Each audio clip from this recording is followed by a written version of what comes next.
우리가 지난 주일 예수님의 설교에서 이제 나사렛 사람들이 보여주는 불신앙적인 반응을 살펴봤습니다. 여러분, 이 모습을 보면서 어떤 생각이 드셨는지 모르겠습니다. 여러분, 예수님의 모습을, 실제 모습을 육안으로 보았다. 이 엄청난 축복입니다. 또 예수님의 육성으로 직접 설교를 하시는 말씀을 들었다. 이거 엄청난 축복이거든요. 그런데도 이 사람들은 딱 거기까지예요. 예수님 설교 듣고 놀랐다고 그랬습니다. 그러나 놀란 것이 믿음의 반응은 아닙니다. 놀랍고 신기하게는 생각했지만 딱 거기서 멈춥니다. 믿음으로 받아들이지 않는 것입니다. 여러분, 왜 그런 일이 벌어졌을까요? 뭐 여러 가지 이유를 얘기할 수 있겠지만 일단 이 사람들이 기대하는 하나님의 나라와 예수님께서 선포하시는 하나님의 나라가 서로 다른 거예요. 같지 않은 것입니다. 로마서 14장에 보면은 하나님의 나라는 먹는 것과 마시는 것이 아니고 오직 성령 안에 있는 의와 평강과 희락이라 그랬습니다. 근데 사람들의 관심은 다 어디에 있어요? 먹는 거, 마시는 거에 있단 말이에요. 얼마나 잘 먹냐, 얼마나 부자로 사느냐, 얼마나 출세하느냐, 여기에 관심이 있는 것입니다. 그러니까 그 시각에서 보면 예수님의 집안은 별 볼 일 없는 집안이에요. 그러니까 야, 의원아, 너 병이나 먼저 고쳐라 라고 이야기하는 것입니다. 니네 집 집구석이나 좀 어떻게 해보시지, 이렇게 이야기하는 거예요. 여러분, 좋은 설교를 듣는 건 복입니다. 그렇지만 아무리 좋은 설교라도 믿음으로 수용하지 않으면 무용지물입니다. 그래서 예수님이 정말 중요하게 생각하는 것은 심령이 가난한 사람이 복이 있다. 그 사람에게 천국이 그 사람의 것이다 라고 말하고 있습니다. 영적으로 어두워져 있으면요, 아무리 위대한 선지자가 와도 알아보지 못합니다. 그래서 예수님이 엘리야가 왔을 때, 엘리사가 왔을 때의 시대를 이야기합니다. 위대한 예언자가 옆에 있지만 누가 누립니까? 그 예언자의 그 권능을 누가 혜택을 누리고 있어요? 엘리야가 살던 이스라엘 백성들 가운데서는 그 혜택을 누리는 사람이 없어요. 어디서 누리느냐? 시돈 땅, 우상 숭배의 땅, 하나님을 믿는 사람이 한 사람도 없었던 그곳에서 사렙다 과부가 이 3년 6개월 동안의 기근을 엘리야의 도움을 빌어서 살아갑니다.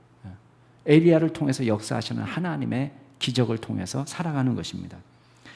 수많은 나병 환자가 이스라엘 땅에 있었습니다. 그렇지만 엘리사를 찾아와서 고쳐달라는 사람은 한 사람도 없었어요. 누가 고침을 받습니까? 먼 나라, 아람의 군대장관 나아만이 와서 고침을 받습니다. 여러분, 이 이야기가 저희들에게 결국은 던지는 질문은 하나입니다. 도대체 우리의 믿음이 어디에 있느냐, 이겁니다. 하나님은 시공간에 갇혀 계신 분이 아닙니다. 아무리 영적으로 어두운 시대라도 하나님을 믿는 사람은 어느 시대나 살아갈 수 있다라는 것을 보여주는 것입니다. 하나님께서는 믿음의 사람들을 통해서 역사하는 겁니다. 우리 남양주 중심교회 모든 성도님들이 분명히 어려운 시대를 지나갑니다. 그렇지만 이 어려운 시대에 믿음의 사람으로 승리할 수 있기를 주의 이름으로 축원합니다. 이 시대가 감당할 수 없는 그런 놀라운 믿음의 사람. 자, 오늘 말씀도 마찬가지예요. 예수님께서 가버나움에서 행하신 여러 기적들이 나옵니다. 똑같은 예수님이에요. 그런데 나사렛 땅에서 예수님의 사역하고 이 가버나움에서 예수님 사역하고는 완전히 다릅니다. 똑같은 예수님이고 똑같이 회당에서 말씀 전하십니다. 그런데 나사렛 사람들은 별로 믿지 않으니까 그곳에서는 별로 기적을 행하지 않습니다. 마가복음에 보면은 다만 소수의 병자들에게 안수해서 고치실 뿐이었다라고 이야기합니다. 근데 오늘 말씀에 보면 가버나움에서는 굉장히 여러 가지 기적이 일어납니다. 이게 왜 이런 일이 벌어졌을까? 아까도 강조한 것처럼 믿음이 있는 곳에 역사가 나타나는 거예요. 그래서 하나님의 나라는 믿음을 통해서 확장이 됩니다. 믿음의 사람들을 통해서 하나님의 나라가 확장되는 것입니다. 자, 먼저 기억할 게 있습니다. 예수님께서는 이 기적을 통해서 당신이 누구신지를 계시하고 계시다는 거예요. 우리는 기적을 볼 때 항상 그걸 먼저 주목해야 됩니다. 어떤 종류의 기적이냐, 어떤 희한한 일이 일어나느냐, 이것도 중요하지만 이 기적을 통해서 계시하시는 예수님이 어떤 분이냐, 그걸 우리가 먼저 보아야 됩니다. 그러니까 기적은 예수님의 자기 계신 사건입니다. 다시 제가 말씀드립니다. 예수님이 행하신 기적은요, 예수님의 자기 계시 사건이에요. 죄송합니다. 자기 계시 사건, 자기를 보여주시는 사건이에요. 누구신지. 그래서 사람들은 예수님의 기적을 보면서 계속 드는 질문이 있는 거예요. 과연 예수님이 누구냐? 저분은 도대체 누구시냐? 예수님이 진짜 하고 싶은 말씀은 뭐냐면 누가복음 4장에서 말씀하셨던 그 메시아, 이사야에서 예고되었던 그 메시아, 희년의 회복을 가져다 주실 그 메시아가 누구냐? 예수님 당신 자신이라는 것을 보여주시는 거예요. 그래서 가난한 자에게 아름다운 복음이 선포되고 눈먼 자에게 다시 보게 하는 역사가 나타나고 포로된 자들이 자유케 되고 눌린 자들이 비로소 해방되는, 자유롭게 되는 그런 놀라운 기적이 예수님을 통해서 나타나는 것입니다. 자, 가버나움이라고 예수님이 특별한 사역하셨을까요? 아니에요. 가버나움에 들어가시자마자 무엇부터 하십니까? 일단 회당에 들어가서 말씀을 가르치십니다. 나사렛하고 똑같은 사역이에요. 여기라고 해서 뭐 특별한 사역을 시작하신 게 아니에요. 가버나움 회당에 들어가서 똑같이 말씀을 전하십니다. 여러분 31절 말씀 한번 보세요. 같이 한번 읽어볼까요? 31절 32절 시작. 갈릴리의 가버나움 동네에 내려오사 안식일에 가르치심에 그들이 그 가르치심에 놀라니 이는 그 말씀이 권위가 있음이로라. 여러분 반응은 나사렛 사람들하고 좀 달랐습니다. 일단 가르쳐 주신 말씀을 듣고 놀랍니다. 자, 나사렛 사람들이 보여준 그런 약간 회의적인 놀라움이 아닙니다. 이 사람 뭐야? 목수의 아들 아니야? 그런 회의적인 놀라움이 아니라 여긴 진짜 하나님의 말씀에 대한 놀라움이에요. 왜? 그 말씀 속에 영적 권위가 느껴졌어요. 다른 랍비들에게서 느낄 수 없는 놀라운 권위를 느꼈습니다. 당연하죠. 왜냐? 예수님이 진리 자체이시에요. 진리 자체이신 분이 오셔서 말씀을 증거하신 것입니다. 여러분 똑같은 구약 성경을 가지고 설교를 하셔도 진리이신 예수님께서 구약 성경을 해석하니까요, 어떤 일이 벌어졌습니까? 애매모호한 게 없어요. 클리어합니다. 진리이신 예수님께서 직접 하나님의 말씀을 말씀 그대로 능력 있게 증거한 것입니다. 오늘날 왜 말씀에 능력이 없느냐? 자기도 믿지 않는 말을 전하기 때문에 능력이 없는 것입니다. 예수님은요, 권능 그 자체신 거예요. 구약의 말씀을 잘 가르치시니까요, 듣는 사람들에게 영적 권위가 느껴졌습니다. 그렇다면 오늘도 권능의 말씀을 들을 수 있습니까? 예, 감사하게도 오늘날도 가능합니다. 목사님, 예수님이 직접 오셔서 설교하셔야 되는데 예수님이 아니잖아요. 예, 예수님은 직접 오시지 않으셨지만 우리 안에 누가 계세요? 예, 진리의 성령님이 계세요. 진리의 영이 우리 가운데 함께 하시고 우리 속에 계시겠습니다 약속하고 있습니다. 그 진리의 영이 우리로 하여금 진리 가운데로 인도하는 것입니다. 원래 하나님의 말씀은 말씀을 계시해 주신 성령님께서 가르쳐 주실 때 바르게 깨달을 수 있는 것입니다. 또 한 가지 질문이 있어요. 그럼 우리도 예수님처럼 권능 있게 말씀을 증거할 수 있습니까? 예, 가능합니다.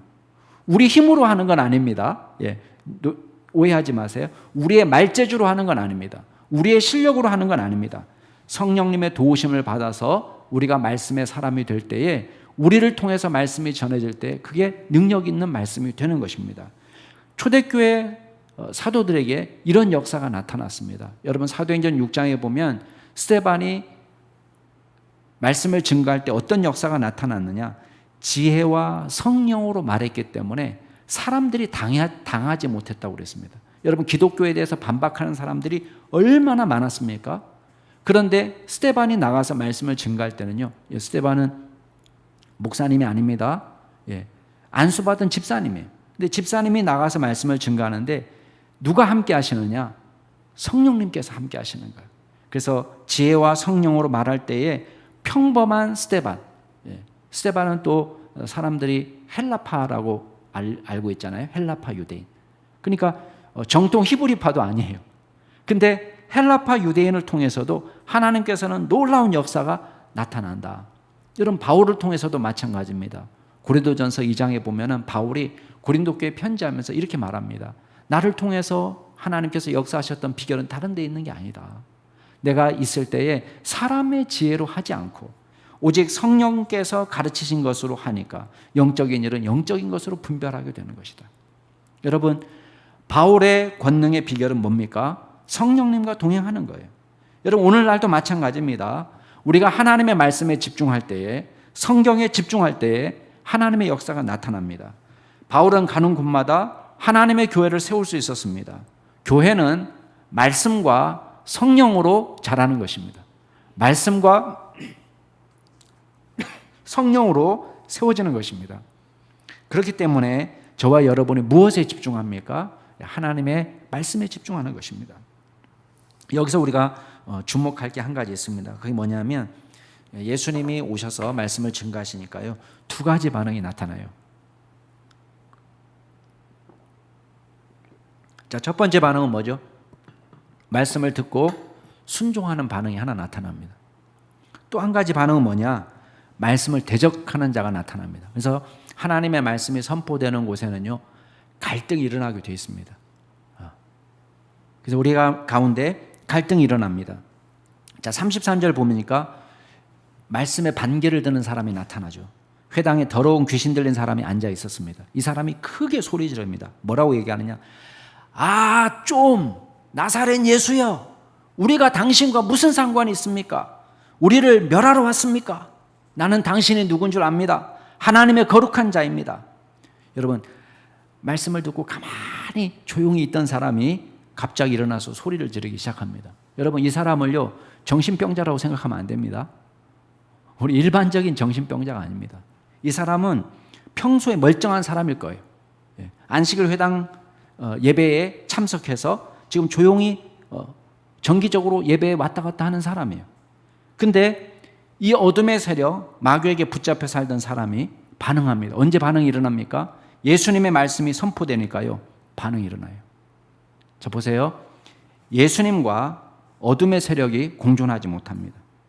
우리도 마찬가지거든요. 두 나라에 동시에 속해 있지 못합니다. 그리스도의 통치를 받으면서 동시에 마귀의 나라에 속해 있지 못합니다. 하나님의 나라와 마귀의 나라는 전쟁을 벌이게 되어 있습니다. 하나님의 말씀이 선포되니까 이 사람 가운데 동요가 일어난 것입니다. 말씀에 굴복할 수 없는 것입니다. 이 사람 안에 있는 마귀가 견딜 수 없습니다. 이 사람을 지배하던 마귀가 예수님께 따지는 거예요. 아이, 좀 나사렛 예수요, 왜 우리를 간섭하십니까? 여러분, 호의적인 반응입니까? 절대 호의적인 반응이 아니에요. 왜 우리를 간섭합니까? 우리를 없애려고 왔습니까? 막 따지는 거예요. 이거는 믿음의 굴복이라고 보시면 안 됩니다. 여전히 이 사람을 마귀가 제어하면서 왜 우리를 간섭하느냐고 따지고 있는 것입니다. 물론 어쩔 수 없이 작전상 후퇴를 합니다. 그러나 절대 예수님께 굴복할 생각은 없습니다. 마귀의 목적은 뭡니까? 자기에게 철저히 굴복하는 자를 쫓아서 가는 거예요. 그리고 그 사람을 붙잡아서 파멸로 이끄는 것입니다. 그러나 여러분, 두려워하지 마십시오. 마귀의 권세보다 예수님의 권세가 큽니다. 예수님께서 이 귀신을 꾸짖으시니까 잠잠하고 그 사람에게서 나오라 말씀하시니까요, 예수님의 권세에 굴복합니다. 회당에서 이 마귀에 들렸던 이 사람을 사로잡던 마귀가 소리를 지르면서 떠나갑니다. 이 사람은 쓰러지고 마귀는 떠나갔습니다. 근데 35절에 보면요, 그 사람은 상하지 아니하였다. 무슨 일이 벌어진 거예요? 예수님께서 이 사람을 보호해 준 거예요. 이 사람을 지켜주신 것입니다. 이게 진짜 회복이에요. 자, 진짜 회복은요, 하나님의 말씀이 선포될 때에 마귀의 권세가 물러가는 것입니다. 마귀에게 억눌리고 종로로 타던 사람이 자유롭게 된 것입니다. 여러분, 사람들이 크게 착각하는 게 있습니다. 뭘 착각하느냐? 우리는 중립지대에 살 수 있다라고 생각하는 거예요. 그러니까 예수를 믿으면서도 한쪽에 교회에 발을 들여놓고 다른 한쪽에는 세상에다가 발을 들여놓습니다. 그리고 자기는 중립지대에 속할 수 있다고 생각하는 거예요. 예. 그러나 우리는 중립지대라는 곳은 존재하지 않습니다. 우리가 예수님께 굴복하든지 아니면 마귀의 종으로 살아가든지 양자택일이 있을 뿐입니다. 어떤 사람은 질문할 겁니다. 그게 뭔 소리예요? 나는 그저 예수를 안 믿을 뿐이지 내가 마귀의 종은 아닙니다. 이렇게 말할 수 있을지 모르겠습니다. 미안하지만 여러분이 쉽게 깨달을 수 있는 방법이 있습니다. 그건 뭐냐면 여러분이 여러분 소원대로 살아보려고 한번 해보세요. 여러분 인생에서 여러분 계획대로, 여러분 마음대로, 여러분 소원대로 여러분이 원하는 대로 살아보려고 한번 해보세요. 잘 안 됩니다. 우리의 계획대로 안 됩니다. 우리가 원하는 대로 안 됩니다. 우리가 멈추고 싶은 데서 멈춰지지가 않습니다. 나는 여기까지야. 여기까지만 할 거야. 안 됩니다. 거기까지만 멈추지 않습니다. 왜 그렇죠? 우리도 우리 자신을 어떻게 할 수 없는 거예요. 우리는 우리를 통제하는 누군가가 있다는 것을 깨달아야 됩니다. 여러분의 주인은 누구십니까? 우리의 주인을 예수 그리스도로 삼아야 됩니다. 주님께 복종하지 않을 때 우리는 우리 마음대로 사는 게 아닙니다. 우리 마음대로 사는 것이 아니라 마귀가 이끄는 대로 우리가 살아가는 것입니다. 여러분, 언제 진짜 행복을 누릴 수 있습니까? 모든 권세보다 뛰어나신 예수님께 우리 자신을 드릴 때에 진정한 행복을 누릴 수 있습니다. 여러분, 예수님이 오시자 당장은 갈등이 있는 것처럼 보입니다.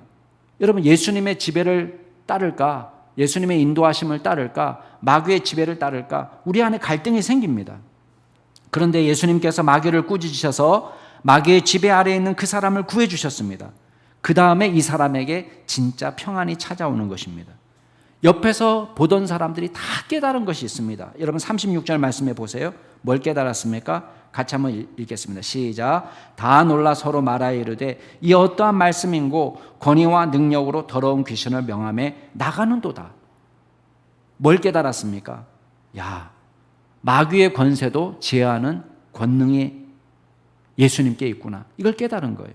아까도 말한 것처럼 이사야 61장에 예언되었던 정말 포로된 사람을 자유하게 하고 억눌렸던 죄의 종으로 살던 사람, 마귀의 종으로 살던 사람을 자유롭게 하는 역사가 예수님에게서 나타나는 것입니다.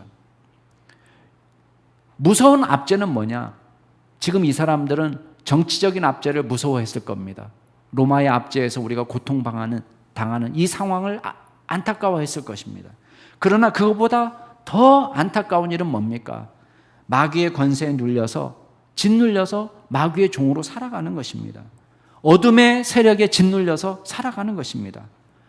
예수 그리스도를 주인으로 모시고 하나님을 우리 마음 가운데 주인으로 모시고 그분에게 복종하는 것이 아닙니다. 어둠의 세력에 복종해서 살아가는 거예요. 이게 안타까운 일인 거예요. 여러분, 오늘도 예수님께서는 저와 여러분에게 동일한 은혜를 베푸시길 원하십니다. 예수님이 우리의 구원자가 되시고 진정한 해방자가 되시는 것입니다. 예수님이 오시면 죄인이 용서를 받고 자유롭게 됩니다. 예수님을 주인으로 모실 때 마귀의 권세가 떠나갑니다. 예수님께서는 권능으로 우리를 괴롭히던 어둠의 권세를 물리치십니다. 진리의 말씀은 세상의 가치보다 우선합니다. 우리의 생각보다 더 뛰어납니다. 여러분의 인생을 예수님께 드리시기 바랍니다. 예수님께서 저희의 생각을 다스려 주시도록, 우리의 계획을 다스려 주시도록, 우리의 마음을 다스려 주시도록, 우리의 무질서를 바로잡아 주시도록, 여러분을 괴롭히는 어둠의 문제가 해결되도록 주님 앞에 내어 맡기는 믿음의 종이 될 수 있기를 주의 이름으로 축원합니다. 두 번째 우리가 기억할 게 있습니다. 여러분, 기적을 통한 회복은요 점점 확장됩니다. 기적의 회복은 확장이 돼요. 여러분, 하나님의 나라는 믿음의 사람들을 통해서 반드시 확대되는 법입니다. 구원의 소식은 가만히 머물러 있지 않습니다. 여러분, 회당에서 예수님께서 귀신을 내어 쫓아는 소식이 들렸습니다. 여러분, 사람들이 가만히 보고 있을까요? 아닙니다. 가만히 있지 않습니다. 여러분, 37절 말씀에 보니까 어떤 일이 벌어졌어요? 예수의 소문이 그 근처 사방에 퍼졌다, 이렇게 되어 있습니다. 삽시간에 퍼져나갑니다. 여러분, 나사렛하고 완전히 다르죠. 자, 그러면 질문하겠습니다. 소문은 도대체 누가 낸 거예요? 소문을 누가 냈죠? 예, 사람들이 냈습니다. 특별히 누가 소문을 낸 거냐? 믿음의 사람들이 소문을 내는 거예요. 여기에 감동받은 사람이 소문을 내는 거예요. 귀신 들린 사람이 소문 내는 게 아니죠. 예. 믿고 감동받은 사람이 소문을 내는 것입니다. 자, 회당을 나오신 예수님의 다음 행선지는 어디죠? 시몬의 집으로 갑니다. 시몬의 집. 자, 왜 시몬의 집으로 갔을까요? 물론 여기는 괄호 생략되어 있는 부분이 있습니다. 한번 상상해 보세요. 예수님께서 회당에서 나오자마자 자, 니네 집으로 가자 이렇게 하셨을까요? 아니에요. 이 회당 예배에 참석했던 사람 중에 감동받은 사람이 있는 거예요. 예, 나중에 마가복음을 보면 그 이름들이 나오는데 여기에 베드로도 있었고 요한도 있었고 야고보도 있었고 안드레도 있었어요. 그러니까 이 감동받은 사람들이 지금 당장 어떤 문제를 기억해냈습니까? 아, 우리 장모님. 자기 장모님이 열병에 들어 있는 거예요. 그러니까 시몬이 예수님께 예수님 저희 집으로 좀 가주십시오 이렇게 부탁한 거예요. 예수님이 그냥 알아서 야 니네 집으로 가자 이렇게 하신 게 아니란 말이에요. 자, 뭡니까? 믿음의 사람들을 통해서 하나님의 나라가 지금 확장되고 있는 거예요. 여러분 가보니까 장모가 열병에 걸려서 누워 있습니다. 베드로의 장모가. 여러분 모든 집에는요 저마다의 아픔이 있습니다.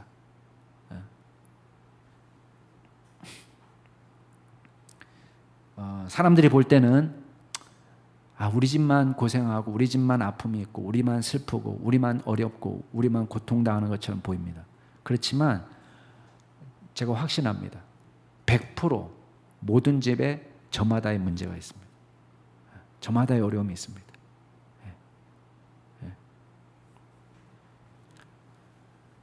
우리는 어려움을 만나면 그 어려움을 피해서요 동네를 바꾸기도 합니다. 어떤 사람은 나라를 바꾸기도 합니다. 미국으로 이민도 갑니다. 근데 문제가 해결되느냐? 아니에요. 또 다른 종류의 문제가 있을 뿐입니다.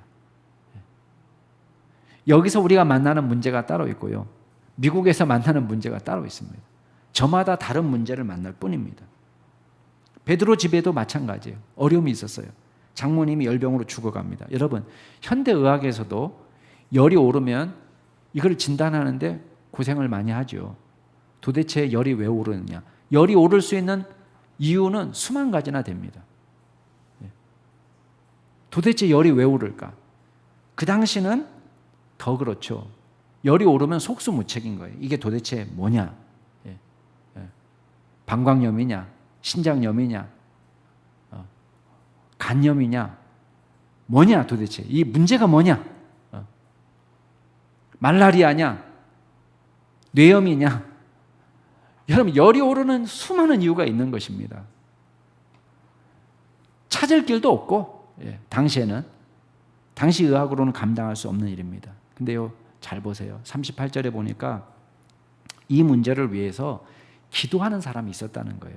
여러분 38절 끝에 보니까 사람들이 그를 위하여 예수께 구하였다 이렇게 되어 있습니다. 아까 제가 말씀드렸죠. 하나님의 나라는 믿는 사람을 통해서 확장된다고. 누가 기도합니까? 믿는 사람이 기도하는 거예요. 예수님을 믿었기 때문에 예수님에게 이 문제를 고쳐달라고 기도하는 것입니다. 예수님께서 이 문제를 해결할 수 있다라고 확신한 것입니다. 여러분 믿는 사람의 특징이에요 이게. 여러분 기도 아무나 하는 것 같죠? 어려우면 무조건 기도가 나올 것 같죠? 아니에요. 믿어야지 기도가 나옵니다. 믿어야지. 더욱이 제 문제가 아니잖아요. 여기서는 사람들이 자기 문제가 아니잖아요. 내가 아픈 게 아니에요. 베드로의 장모님이 아픈 거예요. 그런데 지금 구하는 사람은 한두 사람이 아니에요. 사람들이 복수로 돼 있어요. 누가 기도하는 겁니까? 믿는 사람이 구하는 거예요. 자기 문제도 아닌데 이 문제를 갖고 부지런히 기도하는 거예요. 하나님의 나라는 은혜 받은 사람, 믿는 사람들을 통해서 부지런히 확장되어 나가는 거예요. 그러니까 예수님을 여기까지 초대한 거예요. 근데 감사하게도 예수님께서 그 기도를 외면하지 않으셨습니다. 자, 39절 같이 한번 읽어볼까요? 시작. 예수께서 가까이 서서 열병을 꾸짖으신데 병이 떠나고 여자가 곧 일어나 그들에게 수종드니라. 예, 열병을 꾸짖었다고 되어 있습니다. 마태복음에 보면은요, 예수님이 손으로 만져주셨다 되어 있습니다. 또 마가복음의 기록에 보면 예수님이 이 여인의 손을 잡고 일으키셨다 이렇게 되어 있습니다. 그러면 목사님 이거 뭐 여기선 이렇게 말하고 저기선 저렇게 말하고 어느 게 맞습니까? 다 맞는 겁니다. 지금 누가가 초점을 맞추는 건 뭐예요? 다른 사람들은 이 불쌍한 여인을 일일이 만져주시는 예수님의 사랑에 초점을 맞췄다면 지금 누가가 초점을 맞추는 건 뭐냐? 말씀의 권능으로도 능히 이 질병을 고치시는 예수님에게 초점을 맞추는 거예요. 그러니까 예수님이 손을 잡아서 일으키시는데 능력이 나타난 것이 아니고 이것도 있지만 이것보다도 더 중요한 것은 뭐라는 거예요? 열병을 말씀으로도 다스리시는 분, 말씀만으로 다스리시는 분, 그걸 강조하고 있는 거예요. 말씀의 권능이 도드라져 나타납니다. 열병을 완벽하게 제어한 거예요. 여러분, 하나님 나라가 보세요, 이 여인에게 다시 임하죠. 확장되죠. 하나님의 통치의 역사가 이 여인에게 나타난 거예요. 근데요, 회복이 완전한 회복이에요. 아마 심하게 열병으로 고생했던 분들은 여러분 계실 겁니다. 이 중에서 저도 열병으로 고생한 적이 있습니다. 그냥 단순 감기가 아니라 열병으로. 그러니까 열병으로 고생하고 난 다음에는 어떤 일이 벌어지죠? 자, 회복됐다는 것은 열병을 꾸짖으시면 이제 열이 떨어진 거죠, 그죠? 해열. 근데 해열하면 모든 문제가 해결됩니까? 아니에요. 열병으로 고생하는 동안에 먹지 못하고 수척해지셨어요. 그러면 일단은 열이 떨어져도 당장 막 로버트 티곤브이처럼 퍽 일어나가지고 막 활동하는 게 아니란 말이에요. 뭐가 일어납니까? 회복이 일어나야 돼요, 회복이. 근데 지금 오늘 말씀에서는 뭐가 일어나요? 곧 일어나. 39절에 보면 곧 일어나 수종 들었다. 자, 어떤 회복으로 나아갔습니까? 자기만 회복된 것이 아니고 자기의 회복을 통해서 그 다음에 또 누구에게? 다른 사람을 섬김으로 다른 사람에게도 회복의 역사가 나타나도록 이게 또 확대되는 거예요. 또 다른 종류의 확대죠. 그러니까 하나님의 나라는 한 사람이 좋아지면 그걸로 멈추는 것이 아니고 그 사람을 통해서 복음이 증거되기도 하고 이 사람의 섬김을 통해서 다른 사람이 예수를 믿기도 하고 점점 확대되는 거예요. 점점 좋은 세상이 되는 거예요. 이게 얼마나 위로가 됩니까? 단순한 치료에서 그치는 것이 아니라 저와 여러분 같이 부족한 사람을 통해서 또 다른 회복의 역사로 계속 전염이 되는 거예요. 이게 예수님이 가져다 주신 회복의 기적입니다. 점점 확대되는 거. 구원과 회복은 반드시 또 다른 섬김으로 나타나게 되어 있습니다. 이건 구약에도 마찬가지고 신약에도 마찬가지입니다. 한번 예를 들어 볼까요? 자, 구약에서 이스라엘 백성들이 애굽에서 나왔어요. 자, 애굽의 종살이였어요. 억눌려 있었어요. 그죠? 누군가의 도움이 필요해. 누군가가 끄집어내줘야 돼요. 그러니까 하나님께서 이 종살이하던 이스라엘 백성들을 끄집어냈어요. 그리고 거룩한 백성이 되게 했어요. 그리고 나서 시내산에서 이 이스라엘 백성들에게 하나님이 축복하는 장면이 나옵니다. 모세를 통해서. 뭐라고 축복하냐면 너희가 내게 대하여, 하나님께 대하여 제사장 나라가 되고 거룩한 백성이 된다 그랬습니다. 이게 하나님의 소원이라는 거예요. 자, 제사장 나라라는 것은 물론 하나님을 예배하는 나라예요. 거룩하게 살아가는 백성. 근데 이 제사장 나라는 이스라엘 백성만 구원받고 땡 하는 나라가 아니에요. 이 거룩한 백성들이 어떤 나라가 되는 거예요? 다른 이방 민족을 하나님께 소개하는, 죄인과 하나님 사이를 이어주는 제사장의 사명을 감당하는 백성이 되어라. 이게 하나님이 이스라엘에게 주신 축복이에요. 그럼 신약도 마찬가지입니다. 예수님을 알기 전에 이방인들은 평생 우상을 숭배하던 사람이고 죄악 가운데 살았습니다. 여러분, 그런데 베드로 전서에 보면 그 이방 사람들이 구원받고 난 다음에 어떤 사람이 되는 거예요? 너희는 택하신 족속이고 왕 같은 제사장들이고 거룩한 나라고 하나님의 소유된 백성이다 그랬습니다. 목적은 뭐예요? 어두운 데서 여러분을 불러내서 하나님의 기이한 빛이 들어가게 하신 것은 결국은 그 하나님을, 그 하나님의 아름다운 덕을 선포하도록, 이게 목적이라는 거예요. 하나님의 나라가 우리를 통해서 더 확장되도록, 쉽게 말하면 복음의 용사가 되도록, 다른 사람을 섬기도록, 하나님의 종으로 살도록, 우리를 통한 회복의 기적이 다른 사람에게서 나타나도록, 여러분 이것이 하나님의 소원인 거예요. 저와 여러분이 그냥 믿고 그래 난 천국 갔으니까 됐다, 이게 끝나는 게 아니에요. 여러분 오늘 말씀 또 보세요. 믿음의 사람들을 통한 하나님의 나라의 확장이요 계속 이어집니다. 40절 같이 한번 읽어볼까요? 시작. 해질 무렵에 사람들이 온갖 병자들을 데리고 나오매 예수께서 일일이 그 위에 손을 얹으사 고치시니. 자, 왜 해질 무렵일까요? 그날 안식일이에요. 사람들이요 대기하고 있었던 거예요. 안식일을 어기지 않으려고. 해가 떨어지면 안식일이 끝나거든요. 그러니까 해 떨어질 무렵에 온갖 병자들을 데리고 왔는데, 여기 보면 사람들이 데리고 왔다고 되어 있어요. 사람들이 데리고 왔다. 안식일 회당에서 은혜 받은 사람들이 가만히 있지 않은 것이죠. 각자 집으로 가가지고, 각자 속한 동네에 가가지고 자기가 알고 있는 병자들, 자신의 집안의 문제들, 친척의 문제들, 이런 문제들을 다 끌고 나온 거예요. 다 예수님께 다 가지고 나온 거예요. 근데 오늘 말씀에 보면요, 일일이 그 위에 손을 얹으사 고치셨다, 이렇게 되어 있습니다. 여러분 우리가 볼 때는 이거 뭐 당연하다, 그냥 쑥 지나갈 수 있는 것이지만 당시 관행으로는 굉장히 특별한 일입니다. 특별히 병든 사람들은 부정한 사람으로 간주되기 때문에, 모든 질병이 그런 건 아니지만 여러 질병들이 부정한 질병으로 간주되기 때문에 손을 대지 않습니다. 손을 대면 내가 부정해진다라고 생각했어요. 저 환자들 때문에 부정함이, 내 깨끗함이 저렇게 가는 것이 아니라 저 사람의 부정함이 내게 온다, 이렇게 생각했어요. 근데 예수님은 그 부정에 부정 타시는 분이 아닌 거예요. 오히려 예수님의 정결함이, 예수님의 온전함이, 예수님의 치유의 능력이 오히려 흘러내려가는 거예요. 그래서 일일이 손을 얹어서 고쳐주십니다. 사랑이죠. 일일이 만져주십니다. 여러분 그냥 말로, 자 여기 모인 사람들, 내가 오늘 피곤해서 자야 되니까 여기 모인 사람들 다 오세요. 다 모이세요. 자 한꺼번에 나을지어다, 이렇게 해도 다 나을 수 있습니다. 그렇죠? 예수님이 일일이 만져주셨어요. 왜 만져주셨을까요? 힘내라고? 뭐 때문에 만져주셨을 것 같아요? 여러분 예수님의 관심은 우리 각 한 사람 한 사람에 인격적으로 한 사람 한 사람을 만나주시는 거예요. 우리에게 물어주시고 일일이 관심을 가져주시고 일일이 사랑을 해주시고 일일이 관계를 맺어주시고,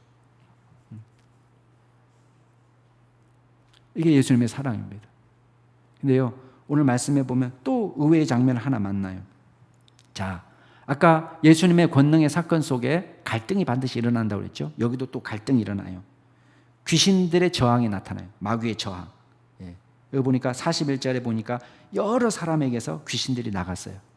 자, 온전케 되는 역사가 나타납니다. 물론. 근데 이 귀신들이 뭐라고 말하면서 떠납니까?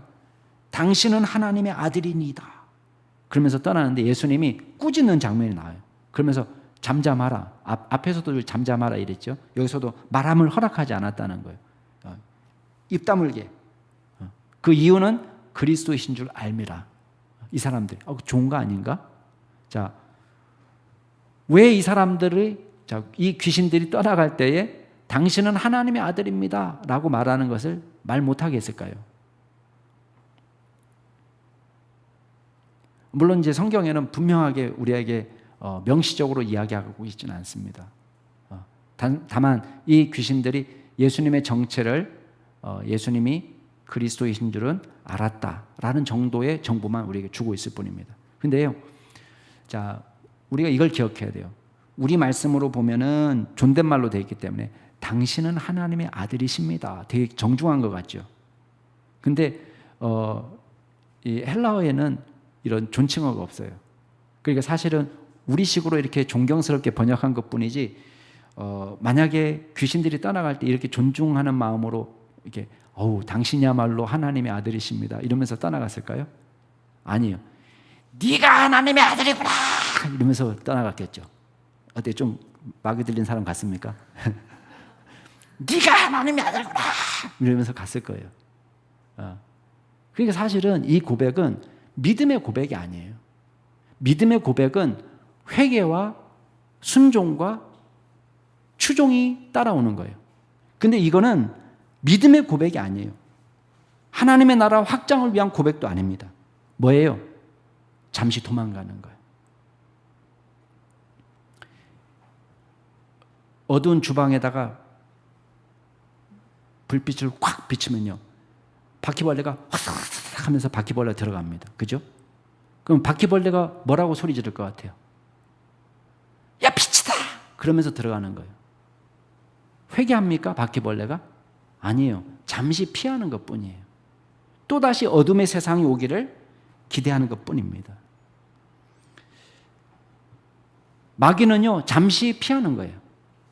그리고 지금 완전 철수한 겁니까? 아닙니다. 마귀는 자신의 조종을 받는 사람들을 부추겨서 결국은 그리스도를 제거하려고 합니다. 사실은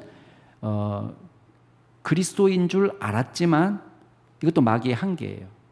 그리스도께서 이 땅에 오신 이유가 십자가에 달려 돌아가시려고 오셨다는 것 자체는 모르는 것 같아요. 그러니까 예수님을 제거하는 데만 모든 관심을 기울이는 거예요. 그리스도가 없으면 우리의 세상이 온다라고 생각한 거예요.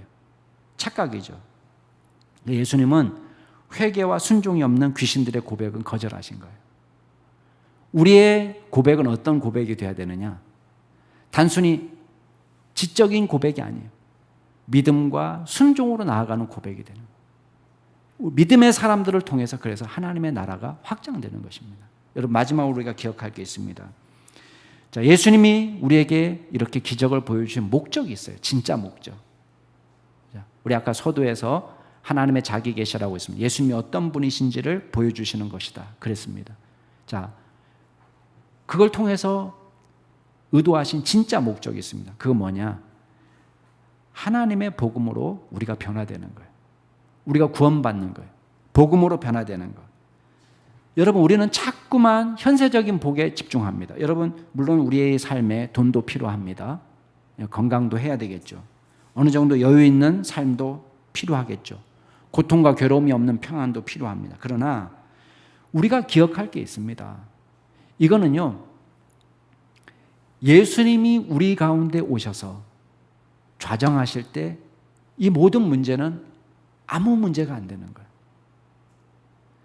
이 모든 어려움도 예수님이 우리 가운데 주인으로 오실 때는 다 해결됩니다. 여러분, 인격적으로 예수님을 만나지 않으면 어떤 기적이나 치유도 그때뿐이에요. 미안하지만 우리 베드로의 장모님 열병이 치유되었습니다. 몇 살까지 사셨을 것 같아요? 100살? 200살 사셨을까요? 예. 영원한 건 아니란 말이에요. 야이로의 딸이 죽었다가 살아났습니다. 12살. 몇 살까지 살았을까요? 나사로가 죽은 지 나흘 만에 무덤에서 살아났습니다. 여러분, 몇 살까지 살았을까요? 이게 우리에게 던지는 질문이에요. 여러분, 우리가 만수무강이 예수님의 사역의 목적이라면 복음서는요, 온통 치유 이야기로 도배가 되어 있어야 돼요. 근데 치유는 그 자체로 목적이 있는 것이 아닙니다. 여러분, 치유를 믿지 말라는 뜻이 아닙니다. 우리는 아플 때 기도해야 됩니다. 야고보서에도 보면 기도하라고 나와 있잖아요.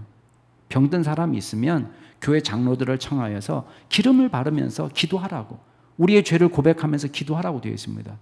우리가 그걸 믿어야 됩니다. 그 믿음이 있어야 돼요. 그래서 우리가 병원에도 가지만 하나님 앞에 간절히 기도하는 것입니다. 우리가 병원에서 치유할 수 없는 질병들이 더 많습니다. 우리는 간절히 기도해야 돼요. 그것이 나쁜 게 아닙니다. 기도해야 됩니다. 근데 여러분, 예수님의 목표는 이 땅에 병든 사람이 한 사람도 없는 것이 목표가 아니에요. 만약에 그렇다면은 예수님의 일정은 지금의 복음서의 일정과는 좀 달라야 될 거예요. 여러분 오늘 42절 말씀 한번 보실래요? 42절 같이 한번 읽겠습니다. 시작. 날이 밝음에 예수께서 나오사 한적한 곳에 가시니 무리가 찾다가 만나서 자기들에게서 떠나지 못하시게 만류하라 하며. 몇 시간이나 주무셨는지 모르겠습니다. 아마 병 고쳐달라는 사람이 많이 몰려와서 거의 밤을 새우지 않았을까 싶습니다. 근데 이튿날 새벽에 사람들이 없는 한적한 곳에 가셨어요. 마가복음의 기록에 보면은 뭐 하러 가셨냐? 기도하러 가셨어요. 아무도 없는 데서 기도하러. 새벽 미명에 아직 밝기 전에 예수께서 일어나서 나가서 한적한 곳으로 가셔서 거기서 기도하시더니, 물론 이 구절 하나만 갖고도 물론 얘기할 게 많죠. 오늘 제가 이 부분에 대해서는 얘기를 안 하겠습니다. 기도하신 거예요. 근데요, 아니나 다를까 예수님을 사람들이 가만히 두지 않는 거예요. 여러분도 그러지 않겠습니까? 예수님의 치유 역사를 보면 사람들이 가만히 놔두지 않는 거예요. 어느새 시몬을 비롯한 몇 사람이 예수님을 찾아왔어요. 마가복음의 기록에 보면은 만나서 예수님을 찾다가 만나서 말씀드립니다. 선생님, 모든 사람이 선생님을 찾습니다. 와, 이건 뭐예요? 지금 베드로는요 간호사를 자청하는 것이고, 예. 그리고 예수님은 용한 의사가 된 거예요. 지금 사람들 입장에서 얼마나 좋습니까? 예수님 돈도 받지 않고 고쳐주시는데 이 치유가 완벽한 거예요. 그냥 비스무레 이렇게 낫는 것이 아닙니다. 여러분 열병에 들었다가 갑자기 건강해져서 다른 사람을 섬긴다고 생각해 보세요. 굉장히 드라마틱한 치유 아닙니까? 눈을 보지 못하고 있다가 조금 약 먹어서 눈이 조금 밝아지고 조금 이런 식이 아니에요. 그냥 눈이 뜨는 거예요. 한 번도 걸어보지 못한 사람들이 일어나는 거예요. 완전히 드라마틱한 변화. 사람들이 안 놔주죠. 여러분 나사렛 사람들도 예수님을 이해 못했고 귀신도 예수님을 이해 못하지만 지금 이 가버나움 사람들도 예수님을 온전히 이해하지 못하는 것은 마찬가지예요. 예수님이 말씀하세요. 43절 같이 한번 읽어볼까요? 43절 44절 시작. 예수께서 이르시되 내가 다른 동네들에서도 하나님의 나라 복음을 전하여야 하리니 나는 이 일을 위해 보내심을 받았노라 하시고 갈릴리 여러 회당에서 전도하시더라. 여러분 예수님의 가장 큰 관심이 뭐라는 거예요? 여기 보면 하나님 나라 복음, 하나님 나라 복음이, 자, 하나님 나라가 이미 예수님을 통해서 이 땅에 나타났어요. 그렇죠? 예수님의 권능을 통해서 모든 어둠의 세력들이 지금 물러가고 있잖아요.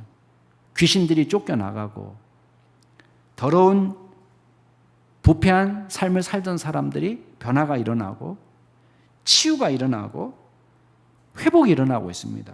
자, 그러면요, 진짜 회복은 왜 이게 진짜 회복이 되었느냐라는 거예요. 그거는 예수님이 보여주고 싶은 건 그거예요. 예수님이 오시니까 회복이 일어났어요. 예수님의 말씀을 듣고 온전히 순종할 때에 진정한 회복의 역사가 나타나는 것입니다.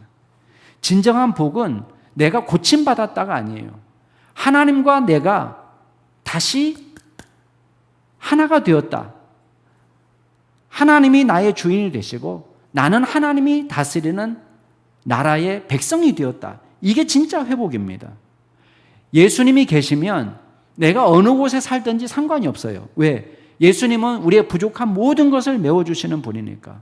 무지가 물러가서 지혜로운 사람이 되고 초막도 그곳에 있지만, 초막에 있지만 그곳이 하나님을 예배하는 성전이 됩니다. 단순히 장수가 아니에요. 영원한 하나님의 나라가 우리의 소유가 되는 거예요. 여러분 단순히 병이 고쳐지는 것이 아닙니다. 머리끝에서부터 발끝까지 우리의 육신뿐만 아니라 우리의 영혼까지도, 죄에 사로잡혀 살던 우리의 영혼까지도 온전히 회복되는 것, 이게 하나님의 나라 백성이 되는 거예요. 여러분 우리의 목표가 하나님 나라 백성이 되는 거예요. 귀신들이 물러가시도록 예수님의 손에 온전히 붙잡혀야 됩니다. 예수님이 우리의 주인이 되시도록 해야 됩니다. 우리 모든 문제가 해결되는 시점이 어디냐? 예수님을 만날 때예요. 여러분, 사람들은 착각합니다. 우리가 돈이 없기 때문에 불행하다고 생각합니다. 여러분, 그게 아닙니다. 천국에 소망이 없기 때문에 불행한 거예요. 돈이 없어도 예수님 안에 있으면 감사하고 행복하고 기뻐할 수 있습니다. 우리는 착각합니다. 내가 사랑하는 사람이 없어서 외롭다고 생각합니다. 아니에요. 사랑하는 사람이 없기 때문에 외로운 게 아니에요. 우리가 진짜 사랑하는 사람이 되지 않기 때문에 외로운 거예요. 내가 예수님의 사랑으로 뒤집어져서 우리가 예수님의 사랑을 본받아서 실천하는 사람이 되면 외로움이 없어지는 거예요. 근데 우리는 뭐가 생각하냐면 나를 사랑해 주는 사람이 없기 때문에 외롭다고 생각하는 거예요. 여러분, 얼마나 차이가 있습니까? 예수님이 오시면요, 내 주위에 사랑하는 사람이 몰려드는 게 아니에요. 내가 사랑하는 사람이 되는 거예요. 내가 사람들을 찾아가는 것이고, 예수님을 예배하고 예수님을 사랑하고 그분의 음성을 듣는 것만으로 만족하지 못해서 외로운 것입니다. 우리가 만난 어려움이 우리에게 스트레스를 준다고 생각합니다. 여러분, 어려움이 많아도요, 예수님과 함께 동행하는 사람은 그 어려움을 아무 어려움 없는 것처럼 이겨낼 수 있습니다. 예수님이 우리의 삶의 전부이고 예수님이 우리의 삶의 목적이 되고, 여러분, 이게 진짜 회복이에요. 사랑하는 우리 남양주 충신교회 성도 여러분, 예수님이 가시는 곳마다 진정한 회복의 역사가 나타났다는 것을 기억하시기 바랍니다. 여러분, 저는 하나님의 나라의 승리를 믿습니다.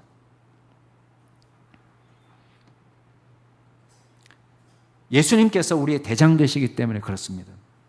어둠이 아무리 깊어도 상관없습니다. 병이 아무리 깊어도 상관없습니다. 삶이 아무리 우리를 힘들게 해도 상관없습니다. 우리의 힘이 모자라도 상관없습니다. 우리의 대장 되시는 예수님을 따라갈 때 반드시 이길 줄로 믿습니다. 하나님의 나라는 믿음의 사람들을 통해서 역사하는 것입니다. 우리는 모두 용사입니다. 예수님을 만난 사람은 용사예요. 자부심을 가지세요. 힘에 부쳐도 상관없습니다. 우리는 예수님을 그저 전할 뿐입니다. 그리고 기적은 예수님께서 행하시는 것입니다. 제가 행하는 것도 아니고 여러분이 행하는 것도 아닙니다. 우리는 그저 선포하고 기도하고 믿음으로 나갈 뿐이에요. 결국 궁극적인 회복은 예수님께서 단순한 치유나 이적으로 끝나는 것이 아니에요. 우리의 삶 구석구석에 하나님의 다스림이 나타나는 것입니다. 이게 진짜 기적입니다. 물론 온전히 하나님께 굴복하는 일은 물론 천국에서 가능한 일입니다. 그렇지만 온전한 회복 역시 그러나 지금 이곳에서 하나님의 다스림이 나타나는 그런 놀라운 역사가 나타나도록 주님께 붙잡힌 바 된 믿음의 종이 되어야 될 줄로 믿습니다. 그렇게 될 때에 우리를 통해서 명실상부 그리스도께서 왕으로 통치하실 것입니다. 그리고 온전히 주님께 복종하였던 자들이 결국 하나님의 나라에서 주님과 함께 왕노릇하는 영광도 누리게 될 줄로 믿습니다. 제가 같이 한번 기도하겠습니다. 하나님 아버지, 예수님이 가시는 곳마다 놀라운 회복의 역사, 기적의 역사가 나타나심을 우리가 보았습니다. 온전히 저희들 가운데 주님의 역사가 필요합니다. 주님의 돌보심이 필요합니다. 주님의 기적이 필요합니다. 주님께서 우리 가운데 역사하여 주셔서 온전한 회복이 일어날 수 있도록 도와주시옵소서. 간절히 주님 앞에 기도하는 우리 각 가정의 기도 제목들이 있습니다. 주여, 주님께 모든 것을 내려놓습니다. 주님께서 하나하나 바로잡아 주시고 주님을 통하여 놀라운 기적의 역사가 나타날 수 있도록 도와주시옵소서. 우리를 통하여 하나님의 나라가 더욱 확장될 수 있도록 도와주시되 우리가 먼저 하나님의 백성으로 회복의 역사를 경험할 수 있도록 도와주시옵소서. 감사드리며 예수 그리스도의 이름으로 기도드리옵나이다. 아멘.